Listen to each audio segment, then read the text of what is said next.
I already started filming this and my gran shouted on me and I lost where I was. So welcome to 2021. We're still chaotic.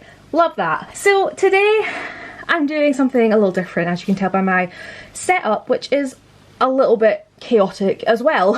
I am literally standing here, not like behind the camera, like diagonally. It's not very comfortable. So we're gonna do this snippy snappy.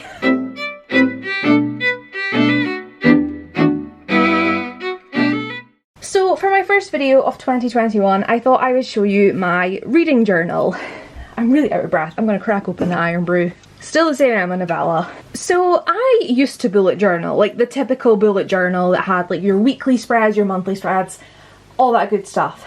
And I would kind of include reading trackers and stuff within that. However, I am realizing I am not the most organized of humans. So a few years ago, Kevin from Storyglyph gifted me something incredible and I was obsessed. And that was a Clever Fox planner. It was not this one. This is my 2021 planner. This is the Clever Fox Pro planner, which is basically a bullet journal but like pre-made. So it has like a monthly review, a calendar, and we have weekly pages. So like it has your weekly diary and it has like goals, habits, all that stuff. Also, hi, stave my finger. I'm using this for my art business, Novellastrations this year, so I kind of wanted to have my reading stuff separate. So in 2020 I didn't have a Clever Fox planner, but I did attempt a reading journal. This I did up until February and I wasn't really sure what I was doing with it, but I've now kind of figured out how I want to work for 2021. So I'm going to show you a little bit of this as we go on, bear with, but I just thought I would show you my spreads, listen, I'm not a journaler, like I just do whatever. My cover's pretty plain at the minute. This, I should point out, is a typo notebook. I'm obsessed with the shop typo. It's amazing. I've got a little glow-in-the-dark dinosaur, I've got whatever this triangle thing is, and a start, like I don't know, I just shove things on as and when I feel like it. So we open it up and it has this little like, this book is for, and I've got emmanovella and my phone number, which I'm not going to show you. So my first page is kind of an aesthetic-y, mood-boardy thing. I don't really know what my aesthetic is. I had thought about doing like an Animal Crossing theme.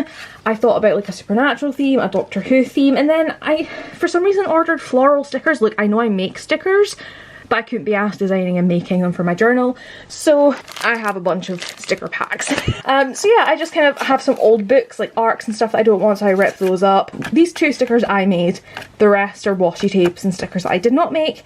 So I don't know, I just kind of got this going on. I prefer this page to this page. I feel like I needed more like paper, but it'll do. Then we have my books of the year, which is a staple, I think, which is where we kind of draw out books and you colour them in as and when you read them. And I see a lot of people doing a key. I'm probably going to do something down here because I hate how this turned out because my purple didn't work. But instead of doing like, oh, this is the books I read, you know, this many in this month, I want to see how many physical, audio and ebook. And then for arcs, I'm going to put like lines or something. I tried to fill in with like plants and a cat, a picture of New York, I don't even know. Listen, I might be an artist, but I do everything digital, cannot draw with pen and paper. But I've left a bunch of gaps because there's 150 books on here, but maybe I'll go crazy and read like 200, so there's space for me to add more. If I particularly get into like TV shows, then maybe I'll like add in like little like box set things, like I don't know, we'll just see what happens. So that is that. Then we have my most anticipated reads spread. As you can see, it is blank. I know of about 3 books coming out in 2021, but I'm quite pedantic, that's not the right word. I don't know, I like a semblance of organisation, so I want to have like January, February, March, etc. So I don't want to write in like the Infinity Court and then find out there's a book in January I want. So this evening, once I finish my current read, probably after the bells, I will do some research and I will fill this in. Then we have my reading goals. Again, I'm probably going to add to this. At the minute I only have 150 books, read more sci-fi and get a 50% NetGalley ratio.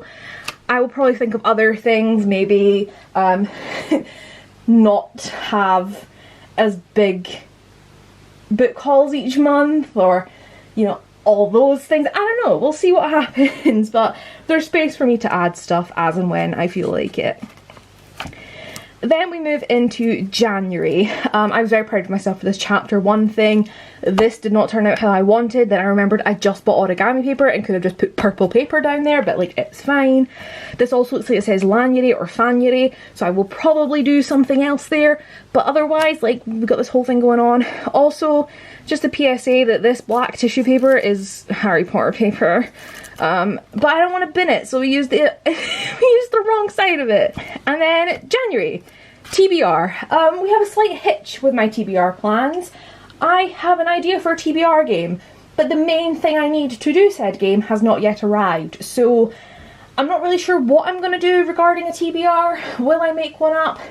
Maybe. I do know one book for sure, which is Blood Moon by Lucy something. But yeah, I'm probably only going to have one page for a TBR, and I might do like a haul here, or I might do like, you know, boxes and be like, right, I read this day, like, you know, for like reading every day. Back in 2020, can we just appreciate that in 2020 I did so much time and effort making this Art Deco page cover, and then the year like died. Yeah, you can see I gave up in February. I just stopped tracking. Most anticipated reads, I have read 2 of them. I've just got a copy of that, don't own that yet, gave up on that.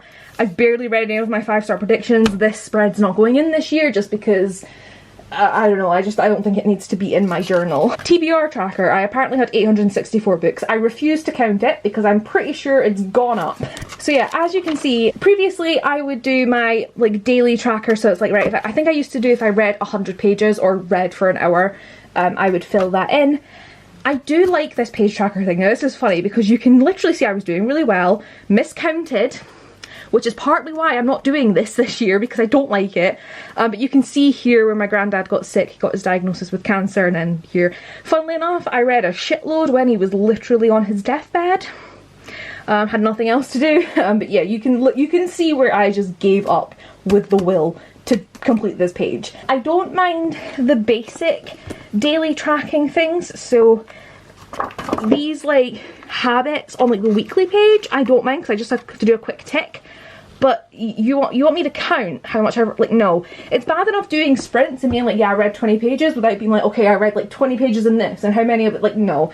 So we're not doing that this year. Aesthetically it's nice, but I don't like it. This might happen, but I don't know. And then after my TBR, possibly haul, possibly reading tracker page, we have nothing. So this is where my reading journal will kind of differ from what I have seen other people do. I'm not saying I'm the only one to do this, just the people I follow haven't done this. So this is what I started doing last year. And that is where, instead of it being like a very statistic formal notebook, it's like an aesthetic creative journal. So I do things like this. First book I read in 2020 was The Black Flamingo. So you can see where I have attempted some sort of aesthetic with like quotes and whatnot. I will probably print things off now. I did print these off with my little like Canon Zoe Mini thing. Obviously I now have my Cricut that I can make stickers on so I can change sizes and whatnot. That's kind of what I intend to do, is just document. You can see like where effort was not had. But I will be doing sort of aesthetic pages for the books that I read. I'm really mad about this 2020 journal because of this. Literally the week, like, not even the week, literally the week that lockdown happened, just before it, I went to a writing workshop with Kira Millwood-Hargrave. I got her to sign this, it's in my journal, and then like that monstrosity happened, and then I did like, I can't even get into, this is where I decided to give up on the tracking, because you can see I've glued my tracking page together. And I was just focusing on like documenting the books that I read. So yeah, that's kind of what I want to do. I don't think I will include any bad books. It's going to be the books that I like. So I think anything sort of 3-star and up. And what I will probably do is, like you can see this one, I literally counted out the pages so that every month had the same number of pages. Like what I'll do is maybe on the last page I'll have a list of like every book that I read. And my plan for this is instead of doing wrap-up videos, because I never stick to them, my plan is to do like my monthly sort of, rather than doing a monthly setup, at the end of January I can be like, okay, this is my January wrap-up. I read The Black Flamingo, it was this many stars, you know? So I can kind of do a journal flip through and a wrap-up. Obviously won't appeal to everyone, but I think it sounds fun and it might encourage me to keep journaling, and it'll be fun to like see the progress, to see like how my creativeness, physical creativeness, adapts and changes throughout the year. Yeah, that is my plan. If you know of any other people that do reading journals like this, please let me know, because like I would love to binge watch those videos. Yeah, I definitely think of a better way to set this up though, because my back hurts from standing here. But yeah, that is the plan. That is my 2021 reading journal. So hopefully this whole thing can be filled and we'll just have a grand old time. I will in January, well, the end of January, beginning of February, update you on what my most anticipated are. Don't worry. I say that, please remind me. So yeah, there's my reading journal for the year. Bring it on. 150 books.